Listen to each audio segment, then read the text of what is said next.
That graphic's about exactly what this looks like. He's used to wiping out, but pro surfer Mark Healy never experienced anything like this. Look at this. He was on board a fishing boat off the coast of California when a massive wave hit and sent him flying right off the deck into the water. Incredibly, he was okay, and he joins us now to talk about it. Nice to have you on the show this morning. Thanks so much for joining us.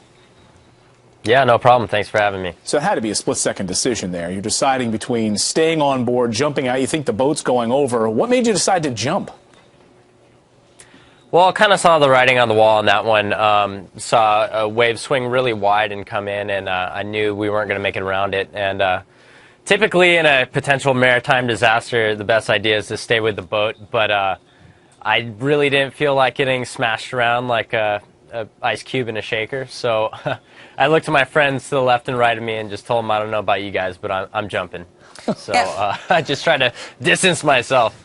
Mark, when we first saw the video, we thought you were thrown, not that you had jumped. But then once you hit the water, how'd you get back in? Was that a dangerous situation, or were you all right? Well, that was the biggest swell of the year for the west coast of California. And whenever we go surf these really big waves, like we were riding waves that were much bigger than that during the day, we have a team of safety guys that we're all really close with, and they're on jet skis to rescue people. And all those guys were right there, and they picked me up immediately. I knew they'd be there. Oh, that's just unbelievable. What happened to the boat? Did it capsize? No, it actually didn't. I mean, it's a well-made trawler. It's built to take some hits every now and then, so it pulled it off. But you know, if that wave would have went a little bit wider, it could have been worse. Unbelievable. What about the friends on the other side of the boat? What do they think when you jumped in?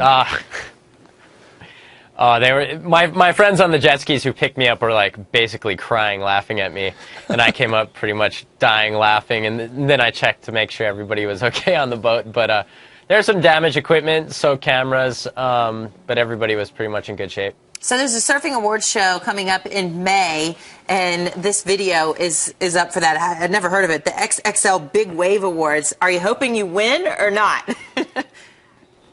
I don't know. Believe it or not, I've won a couple of Wipeout awards in my lifetime at this event. Yeah, we'll see what happens. I mean, it probably won't go up on the mantelpiece, but might make the garage. Those are. We're looking at pictures of waves you've surfed. What's the biggest swell you've ever successfully surfed? Biggest waves I've ridden was with the assistance of a jet ski, probably around 70 feet. 70 feet. So what happens if you eat it coming down the face of a wave like that? You know, that's an interesting thing. It's chaotic. You'll never have the same experience twice. And what I tell people is if there's somebody 10 feet next to you, they might have a completely different experience. You can go down on a horrendous one and pop right back up, and go down on one that's half as big and half as bad looking, and it'd be life-threatening. So regardless, it's going to be very violent and somewhat unpleasant and claustrophobic. Wow. It looks awful. I gotta say, man. I got pulled over by a four-foot wave one time, and that was traumatic. So I don't know about the 70-foot ones. Mark, great to see you this morning. Glad you're safe and sound, and good luck on the Big Wave Award. Let's see if we can actually win this one from being thrown off the boat.